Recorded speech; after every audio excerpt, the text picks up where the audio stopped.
Iya. Kabare ngomah piye kabare? Aku kan ada 2 kasus. Yang satu pendanaan, yang satu aku mau amalia gitu. Dengan ditemani Pak Kadus, aku kembali menyusuri desa tempat Ika menghabiskan masa kecilnya. Those dates that I saw. Now I know why you weren't answering my emails. So that's one thing that this thing make a serious film about terrorism. I think it goes. It's probably an understatement to say that the issue of ISIL and Daesh is certainly extreme. There are some writers, scholars of radicalization, who talk about the importance of what? Like this, or there is a specific career to be a terrorist. You study in my school, and then going to Afghanistan, come back, voila, you become a terrorist. To cover the Hannah Arendt is basically the victim of Nazi, right? Nazi, and then he was asked to cover the trial. What makes Fatma different is the fact that she did verify. Friend of mine here working for the government. So he came up to me with very good analogy of wearing sarung. When you wear sarung, you have to have long like this. And Salat, if you do Salat, this is very important. You have to cover. There is a news from Fasik. What's the journey? I mean, what makes them different?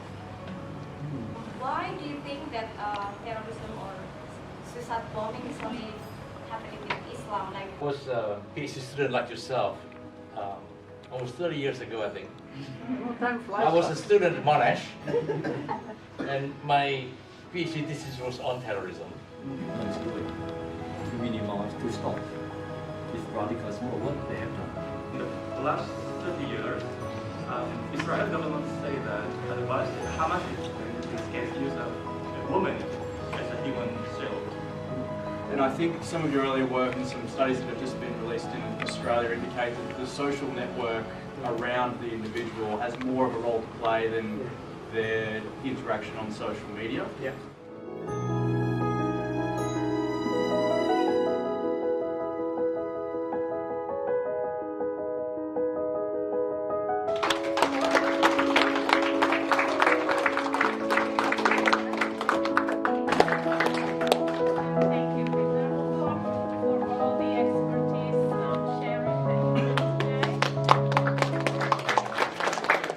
This is, I think, an outstanding film which deals with some significant issues in contemporary terrorism.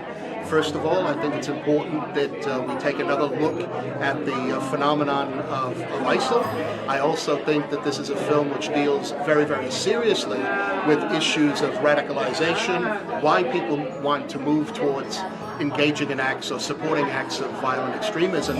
And also, I think one of the most significant things that comes out of this film is the fact that we do have active participation of women in violent extremism. And this, I think, gives a good overview of a couple of women's experiences, what brought them to violent extremism. Moreover, it underlines the role of social media in contemporary society, as well as bringing people to violent extremism and its role within the radicalization process.